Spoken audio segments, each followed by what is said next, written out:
दृष्टा ही दृश्य है, observer is the observe, seer is the seen. यहां पर इस बात को आप तीन जगहों पर पाओगे। देखो, एक तो सिंपल सी बात है, इस बात को जो एक्सप्लेन किया हुआ है कृष्णमूर्ति ने, इसको बहुत फैलाया हुआ है, बहुत इस पर बात की हुई है, और डिटेल में अगर किसी ने बात की है दैट्स जय कृष्णमूर्ति। लेकिन आपको दो जगह और ये मिलेगा, दृष्टा ही दृश्य है। एक इसकी बात अष्टावक्र गीता में अष्टावक्र ने की हुई है इस चीज की बात, और पतंजलि योग सूत्र में पतंजलि भी इसकी बात करते हैं दृष्टा ही दृश्य की। और भारत का एक और प्राचीन ग्रंथ दृग दृश्य विवेक, इसमें जो नॉलेज है सी और सीन की, इसमें भी दृष्टा है दृश्य की बात की हुई है। तो यहाँ पर ये जो कॉन्सेप्ट है दृष्टा ही दृश्य, देखो ये बहुत ही तगड़ी स्पिरिचुअल लाइन है, और मैंने बताया कि इसको डिटेल में डिस्कस किया है जय कृष्णमूर्ति ने। जय कृष्णमूर्ति ने इसको पूरा ओपन कर दिया, खोल के रख दिया है, और इसको, हालांकि ये विवेक वाली बात है, लेकिन इसको आम लोगों तक बहुत ही सिंपल तरीके से कृष्णमूर्ति ने इसकी व्याख्या की, इसको समझाया, इसके डायलॉग्स हैं बहुत ही आसान तरीके से।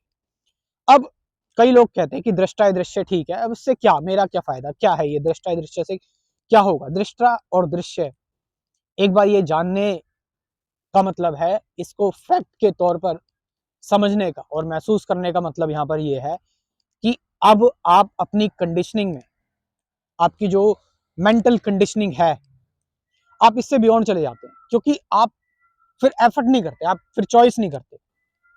आप समझ रहे चीज को। फिर आपको पता है कि जो भी मैं ऑब्जर्व कर रहा हूं वो मेरा ही पार्ट है, तो मैं अपने में ही घूम रहा हूं बस, खाली कोई नई चीज प्राप्त नहीं कर रहा।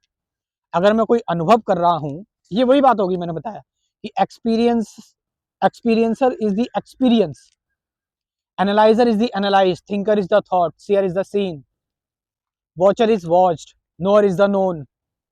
ये सारी वही बातें हुई कि यहाँ पर सारा एक्सपीरियंसर, वॉचर, अनुभव करता, विश्लेषण करता, देखने वाला, सब एक ही है, और वो तुम्हारे मैं का ही विस्तार है।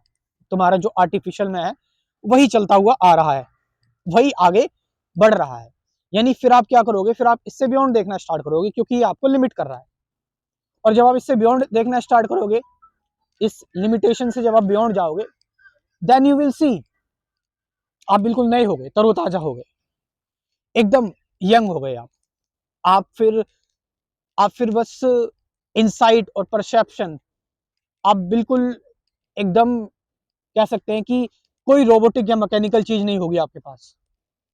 आप किसी भी चीज से फिर बनेगी नहीं, आप साइलेंट रहेंगे, फ्री रहेंगे। द मोमेंट आप जो भी सीख कर रहे हैं, जो भी आप खोज रहे हैं, वो आपका मैं का ही विस्तार है, आपकी ईगो का ही विस्तार है। वो आप जो भी एफर्ट कर रहे हैं, वो भी आप उसी चीज से को आगे बढ़ा रहे हैं, अपने ईगो को ही आगे बढ़ा रहे हैं। कुछ नया नहीं जान रहे, कोई नया जब आप जानते हैं वो एक्यूमुलेशन नहीं होता, वो कंडीशनिंग नहीं होती, वो अननोन होता है। आप समझ रहे चीज को, दैट्स अननोन। और जब आप इस अननोन में जाते हैं, स्पिरिचुअलिटी में जाते हैं, तो ये जो नॉन है, दृष्टा ही दृश्य को समझने के बाद आप एक अननोन डायमेंशन में आ जाते हैं, अज्ञात में। आप नॉन से अननोन में, यानी ज्ञात से अज्ञात में आ गए। आपकी कहते हैं कि फ्रीडम फ्रॉम द नोन, है ना। आप जो है वो जो भी आपकी नॉलेज है, आपका ज्ञान है, आप उससे परे हो गए, उससे आजाद हो गए, आप बाउंडेशन से आजाद हो गए। तब आप बाउंडेशन से जब आप आजाद हो गए, देन फिर क्या हुआ, फिर बस साइलेंस है, बस फिर बस प्योर ऑब्जर्वेशन है, और उस ऑब्जर्वेशन का कोई मोटिव नहीं है, कोई जजमेंट नहीं है, बस as it is pure observation चल रही है साथ साथ। तो इन्हीं चीजों के बारे में मैंने अपना डिस्कस किया हुआ अपने स्पिरिचुअलिटी के क्रैश कोर्स में, और जिसमें कुल 24 टॉपिक्स हैं, 24 वीडियोस हैं। किस किस बारे में है, यही सारी चीजें हैं।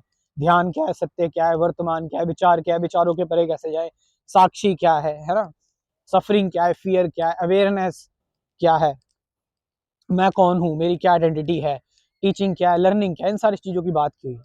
और साथ साथ मैं आपको दूंगा 50 से ज़्यादा गाइडेड मेडिटेशन की वीडियोस, प्रैक्टिकल मेडिटेशन की वीडियोस भी। तो इतना सब कुछ आपको मिलेगा इस स्पिरिचुअलिटी के क्रैश कोर्स में। आप इस क्रैश कोर्स को ज्वाइन कर सकते हैं। मैं कमेंट सेक्शन में अपना व्हाट्सअप नंबर दे रहा हूँ, डिस्क्रिप्शन में भी दे रहा हूँ, वहाँ पर जाकर आप इस प्रोग्राम को ज्वाइन कर सकते हैं। Thank you very much.